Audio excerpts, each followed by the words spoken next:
Nossa língua, nossa língua. Boa noite. No Nossa Língua Portuguesa de hoje, a presença de um jornalista muito importante em vestibular. Importante em vestibular, sim, o Josias de Souza, diretor da Folha de São Paulo. Por que é importante em vestibular? Porque ele escreve muito bem e as bancas examinadoras adoram os textos do Josias. O Josias vive caindo em vestibular como tema de redação. Daqui a pouco eu vou conversar com ele. Ainda no programa de hoje, o pessoal do grupo Paralamas do Sucesso.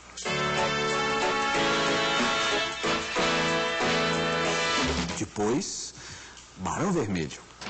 Eu não sou a porta que não quer atarrachar, nem a luva que não quis na sua mão entrar. E daqui a pouco a gente volta. Língua portuguesa, nossa língua portuguesa, nossa língua portuguesa. Nossa língua. Nossa língua portuguesa.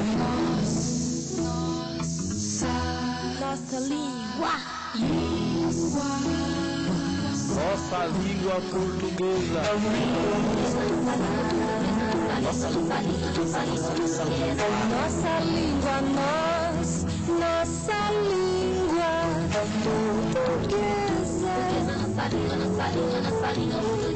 Nossa língua, nossa língua. Nós estamos de volta para conversar com o jornalista Josias de Souza, né, que é secretário de redação da Folha de São Paulo. Eu até anunciei você como diretor da Folha, depois você me disse, diretor, peraí, calma, não chego a tanto. Vamos explicar para os telespectadores o que é que faz o secretário de redação. A Folha tem o diretor de redação, né, que é o Otávio Frias Filho, e abaixo dele há 2 secretários de redação. Um deles sou eu, o outro é a Eleonora de Lucena. No meu caso, os 2 secretários fazem basicamente o seguinte: um abre o jornal e vê o que vai ser abordado no dia, quais as principais pautas, os investimentos que nós vamos fazer naquele dia, e o outro fecha o jornal, zela pela qualidade da primeira página, vê quais os assuntos que merecerão destaque na primeira página. Grosso modo, é isso. Você faz a abertura e a Eleonora tem feito o fechamento, né? Você usou uma expressão agora bonita, grosso modo, né? Muita gente fala grosso modo, e o Josias, como bom usuário da língua no padrão culto, usou a expressão correta, né? Essa expressão é latina e nós a importamos exatamente como ela é, como ela veio de lá. Josias, eu anunciei você aqui também, além de anunciá-lo como diretor da Folha, eu disse que você cai muito no vestibular. E por que você cai muito? Porque os textos que você escreve na Folha, que eu considero de primeira qualidade, né? Aliás, eu acabei de fazer uma frase ambígua, os textos que você escreve na Folha, que eu considero, esse que é a Folha ou os textos. Eu me referia especificamente aos textos, mesmo porque para falar da Folha eu sou suspeito, porque trabalhamos os 2 lá. Claro. Mas, de qualquer maneira, os seus textos eu considero de primeiríssima qualidade, digo isso para você sempre. E quando você escreve na página 2 da Folha, muitas vezes você se vale de textos clássicos da literatura brasileira para abordar questões do cotidiano brasileiro, da política brasileira, da vida, não só no Brasil, às vezes no mundo e tal. Como é que isso para você, como é que surgiu, como é que você faz essa ponte? Eu acho o seguinte: o jornal, ele, de maneira geral, ele costuma apresentar os textos de forma muito simplificada, porque ele busca atingir um público mais amplo do que o livro, e ele, até por uma necessidade, tende a simplificar o linguajar. Ele se aproxima muito do linguajar médio.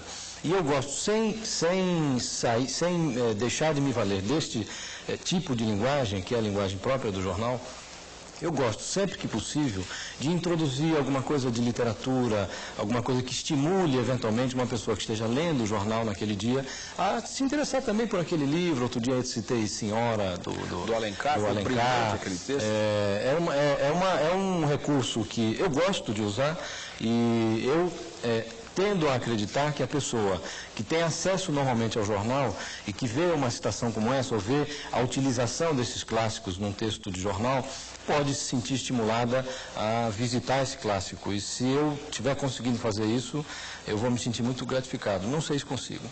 Consegue, porque no mínimo aquele leitor, como você mesmo disse, o leitor que tem um pouco um pouco mais de interesse, vai querer conhecer a história toda, vai querer... Isso é o que eu imagino.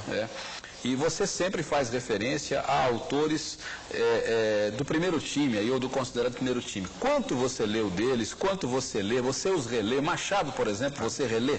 Eu acho que, eu costumo dizer que há dois escritores que eu considero estilistas da língua. São belíssimos. Eu acho que quem quer escrever, quem deseja lidar com a língua, manusear a língua com alguma perfeição, que não é ainda o meu caso, eu acho que deveriam ler Machado de Assis e Eça de Queiroz. Gosto muito, releio coisas deles, adoro reler e tal. E eu acho que leio menos do que eu deveria ler. E menos do que eu gostaria de ler, porque a atividade jornalística ela absorve muito e de fato sobra muito pouco tempo para ler. A gente vai precisar interromper para falar de uma coisa no próximo bloco, de uma coisa que nos atormenta, né? Quem trabalha com texto sabe disso, conjugação verbal, né? E daqui a pouco eu volto a conversar com o Josias. O querido e saudoso Adoniran Barbosa cantava uma canção em que dizia: é que de um relógio para o outro as horas vareia. Naquele jeitão dele, as horas vareia, né? Falando aí numa linguagem bem popular, muito comum em determinadas camadas sociais. Só que as horas não vareia. Todo mundo sabe que as horas variam. A hora varia, as horas variam. O verbo variar termina em iar e é regular. Ser regular significa o quê? Seguir um determinado modelo, um determinado paradigma. Esses verbos que terminam em iar, anunciar, anuncia, denunciar, denuncia, reverenciar, reverencia, policiar, policia. Essa é a conjugação regular. E incendiar, como é que é? Você incendiar, você incendia o meu coração, será que é isso? Vamos ver o que diz pra gente a Fernanda Abreu. Vamos lá.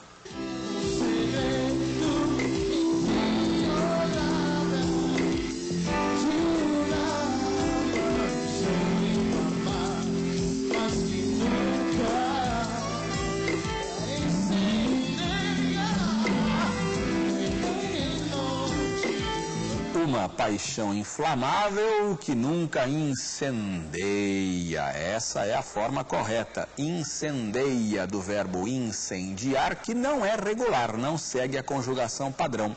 Incendiar não é o único não terminado em iar. São 5, na verdade mais de 5, mas 5 que formam um esqueminha interessante, o esqueminha do Mário, não é? Mário, né? Mediar, ansiar, remediar, incendiar, odiar. Esses 5 verbos terminam em iar, são irregulares, na verdade eu disse mais de 5, por quê? Porque os derivados também seguem o mesmo esquema, por exemplo, mediar, um derivado dele e intermediar, mas esses 5 são os principais aí. Mediar, incendiar, ansiar, ou pela ordem, mediar, ansiar, remediar, incendiar, odiar. Conjugação irregular, odiar, odeia, incendiar, incendeia, remediar, remedeia, ansiar, anseia e mediar, medeia. É isso mesmo. Vamos ouvir uma outra canção em que aparece o verbo incendiar. Vamos lá.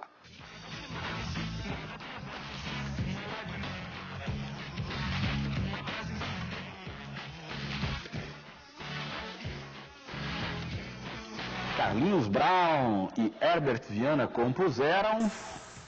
A canção se chama A Brasileira, Paralamas do Sucesso aí interpretaram, e você viu, de novo, incendeia, e é essa a forma correta, incendeia, plural, incendeiam, eles incendeiam, e não eles incendiam. Então não se esqueça do Mário, mediar, ansiar, remediar, incendiar, odiar, verbos que terminam em iar, mas que são irregulares, não apresentam a conjugação padrão.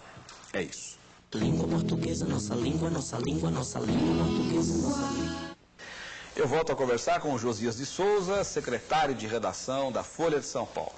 Josias, quando aquele texto ao qual você se referiu, o texto em que você mencionava Senhora do Alencar, aliás, vamos situar bem isso para o telespectador, era um texto em que você analisava a sentença que o presidente do Supremo... O ministro do Supremo Tribunal Federal, o ministro Marco Aurélio, ele deu uma sentença na qual considerava que um sujeito, salvo engano meu, com idade superior a 30 anos, que tinha 27 anos, 27. Que tinha tido relações sexuais com uma jovem menina, adolescente 13. de 12 anos, ele considerava que aquele sujeito não tinha cometido nenhuma ilicitude maior e que poderia ser liberado, porque hoje, segundo a visão dele, uma menina de 12 anos já não é uma pura e inocente garota, já tem noções Já sabe o que faz. da vida sexual suficiente para...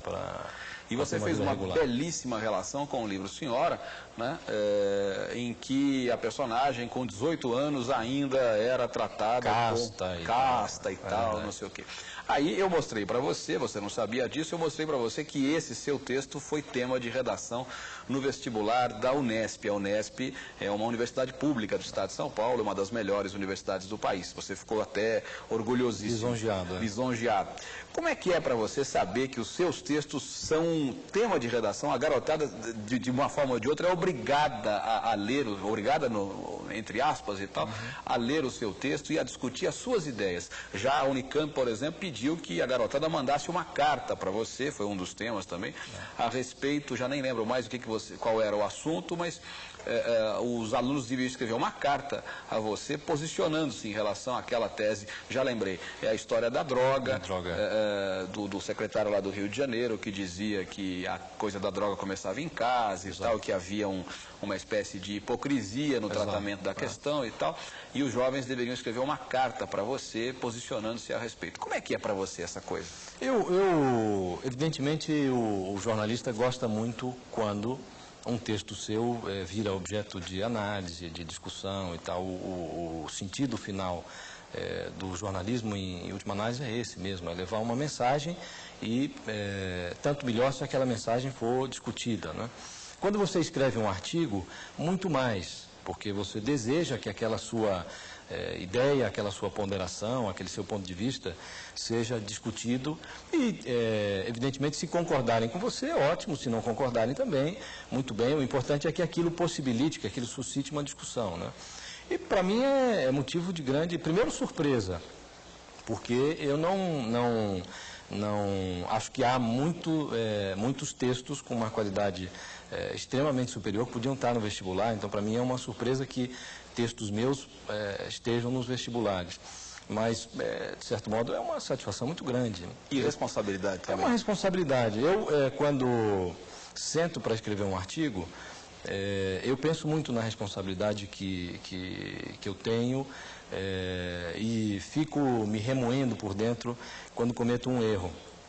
E, às vezes, eu gosto de escrever na segunda-feira, porque a segunda-feira me dá o domingo inteiro para, eventualmente, ler, reler, modificar. Por vezes você tem que fazer uma coisa muito menos elaborada, porque você tem que escrever no calor do dia e aquilo te impede de ficar manuseando muito aquele texto e lapidando muito, né? No domingo é mais simples para mim, porque tem um pouco mais de tempo para fazer. E eu gosto quando escrevo na segunda-feira, porque me permite isso, permite ser um pouco mais perfeccionista. Eu e Ulisses colocamos no nosso livro, na nossa gramática, colocamos um texto seu que também julgamos primoroso, Velho Só Se For com Gelo.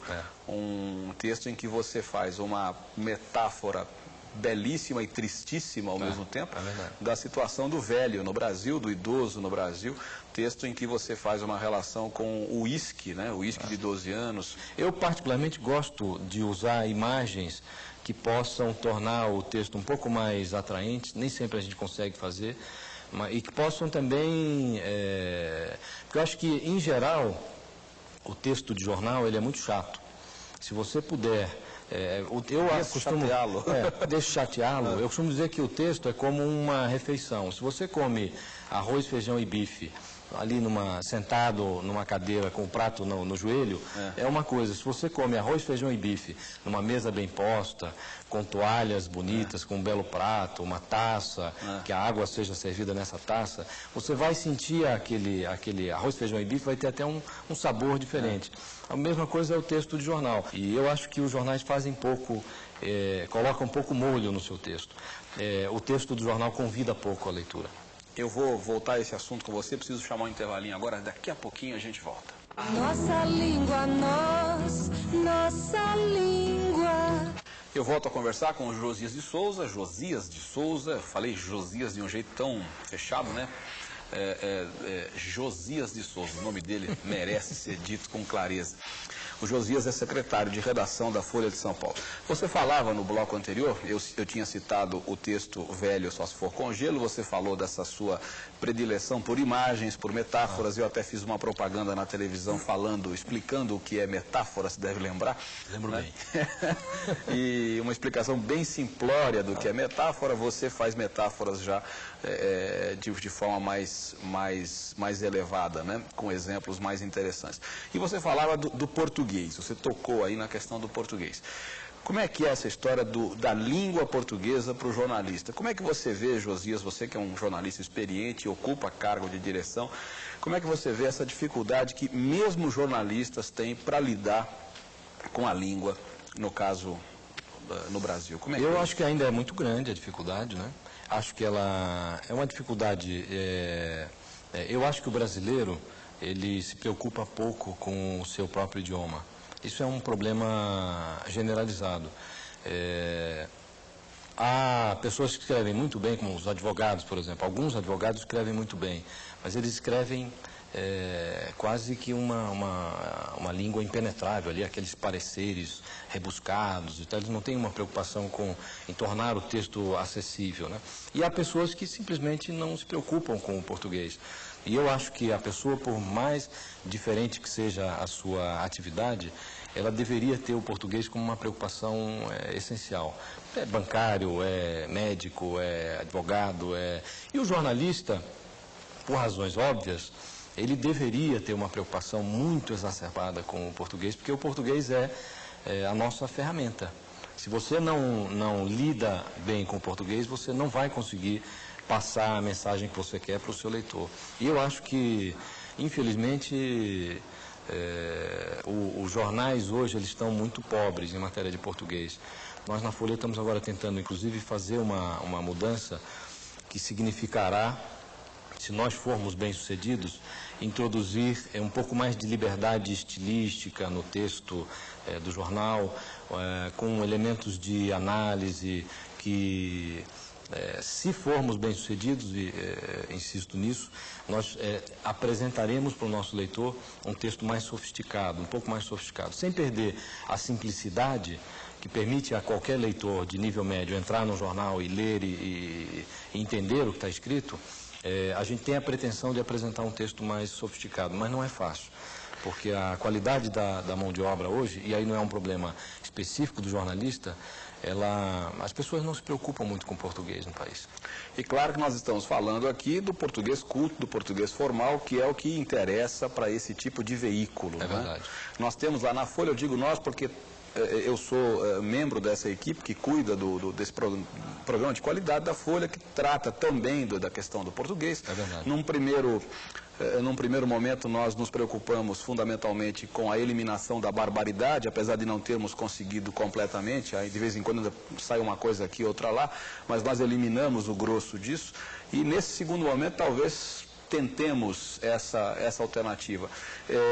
Você acha que a gente deve fazer o que exatamente para chegar a esse ponto? Qual é o caminho mais sólido para... Pascoal, quer me parecer, e aí você tem até mais elementos para falar sobre isso, mas quer me parecer que esse trabalho, ele é um trabalho permanente. Agora nós vamos entrar numa coisa mais difícil ainda, que é conjuminar esse combate aos erros de forma, aos erros de utilização da língua, com os erros de conteúdo, que também aparecem em maior quantidade do que desejaríamos no jornal, mas quer me parecer que essa atividade de combate aos erros, ela é uma atividade permanente e terá tanto mais sucesso quanto maior for a nossa pertinácia, a nossa persistência em tentar eliminá-lo. Mas eu acho que o erro zero é impossível. Eu acho que é um sonho, não existe, mas se nós mantivermos esse nosso interesse de eliminar o erro, de perseguir o erro a todo custo, eu acho que a gente vai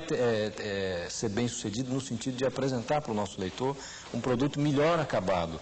Com erro zero, eu acho que nós não vamos chegar nunca. Mas eu acho que a sua presença, por exemplo, numa redação de jornal, um professor de português numa redação de jornal é uma demonstração Dessa preocupação. dessa preocupação e da deficiência do jornal, porque a rigor não precisaríamos ter um professor de português dentro do jornal, mas a nossa fragilidade é tamanha que se faz necessário. Josias, eu agradeço imensamente a você pela Isso é um presença. prazer para mim estar aqui e falar com você. Agradeço as referências elogiosas, que acho que são exageradas, Verdadeiras. mas foi um prazer. Ok, muito obrigado, Josias. Eu não sou um mundo balbuciando, eu não falar. Eu sou a voz do outro que há dentro de mim. Guardada na sua mente, querendo arrasar o teu castelo de areia. É só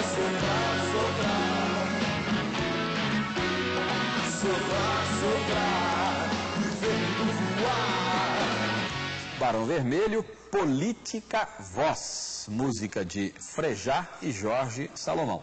Você notou alguma coisa diferente na letra? A letra diz, a certa altura, arrasar com teu castelo de areia. Arrasar com teu castelo de areia. Existe aí um fenômeno linguístico chamado contaminação. O que vem a ser a contaminação? Em tese, o verbo arrasar é transitivo direto. Não é? Uma coisa arrasa outra. O furacão arrasou a cidade. Não é? E aí o que acontece? Como muitas vezes se usa o verbo acabar com esse sentido, eu vou acabar com você, né? O furacão acabou com a cidade. Não é? Então, a transferência dessa regência do verbo acabar, acabar com, nesse sentido de destruir, né? De acabar mesmo, nessa ideia de tornar a coisa inexistente. O furacão arrasou, destruiu, não sobrou mais nada.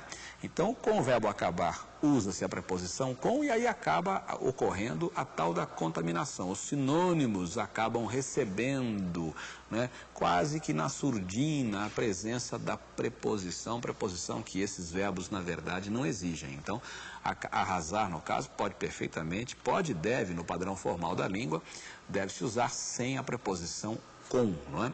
Veja que o fenômeno existe mesmo. Note o que acontece numa outra canção. Veja lá.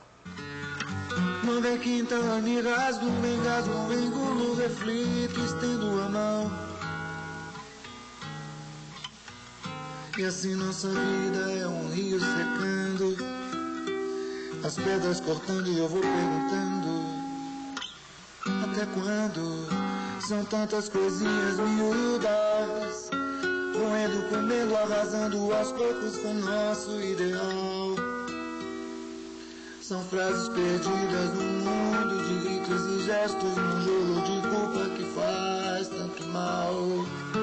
Grito de alerta, Gonzaguinha, não é? A letra diz, arrasando aos poucos com o nosso ideal. Arrasando aos poucos o nosso ideal, arrasar algo e não arrasar com algo. Mas é o tal negócio, é a contaminação. Como é que fica então? Os linguistas vão dizer, como é que é? Isso deve ser aceito, não deve ser aceito. Os mais radicais vão dizer, não se pode combater esse tipo de coisa. A história é a seguinte, nós temos aqui sempre a preocupação de ensinar o padrão formal da língua e mostrar o que acontece nas variantes linguísticas. Nesse tipo de variante linguística, entende-se muito bem por que aparece o com. No texto formal, não faça isso. No texto formal, quando você escrever uma dissertação, uma tese, não faça isso. Não é possível adotar esses procedimentos. Arrasar algo sem a preposição com. É isso. Língua portuguesa, nossa língua, nossa língua, nossa língua portuguesa, nossa língua. Faz tempo que eu não vejo ela. Eu vi ela ontem à noite. Aliás, há quem brinque, não é? Eu vi ela, tu rua, ele avenida, não é? Eu vi ela, uma viela, né? No português do Brasil, no português falado do Brasil, no português do dia a dia no Brasil, o pronome reto, eu, tu, ele, ela, nós, vós, eles, elas, principalmente de ele para frente, ele, ela, nós, vós, eles, elas, esses pronomes assumiram definitivamente o papel de complemento verbal. Nós dizemos no dia a dia, faz tempo que eu não vejo ele, eu vou encontrar ele amanhã e por aí vai. Isso não está no padrão da língua portuguesa formal, na língua rigorosa seria faz tempo que eu não o vejo, faz tempo que eu não a vejo, eu devo encontrá-lo amanhã e por aí vai. Na língua do dia a dia em Portugal, esse fenômeno não se verifica. Os portugueses não falam assim.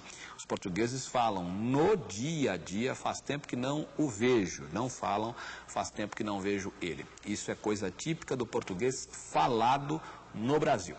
Mas é o tal negócio, isso daí entra na fala e o uso é tão forte, tão forte, tão forte que começa a ser verificado em outros ambientes linguísticos. E daqui a pouco isso também acaba entrando até na escrita.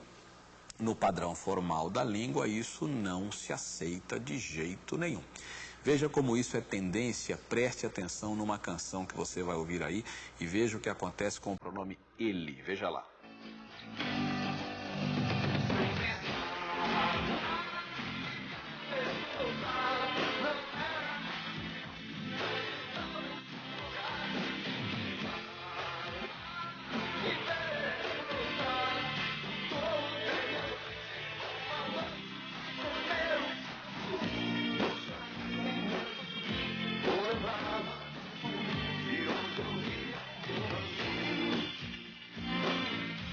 O astronauta de mármore, nenhum de nós aí, não é?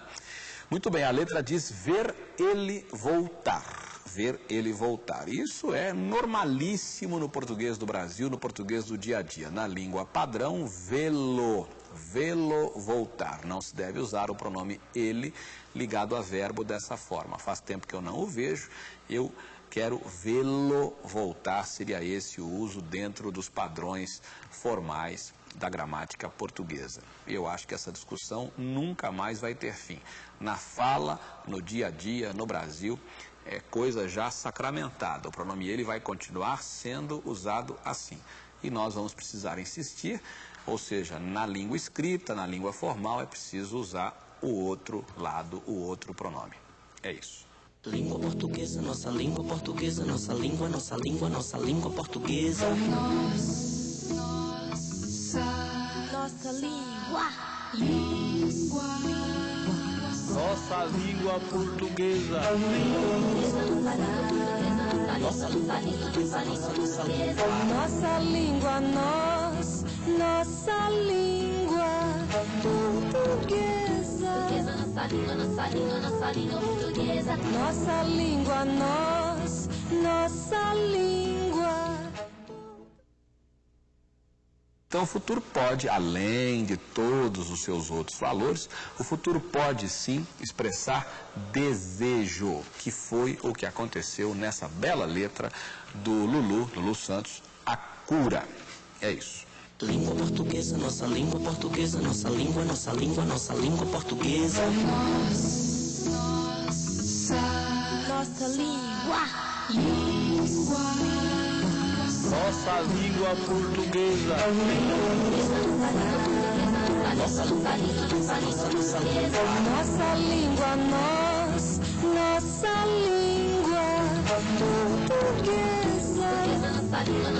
nossa língua portuguesa. Nossa língua, nossa língua.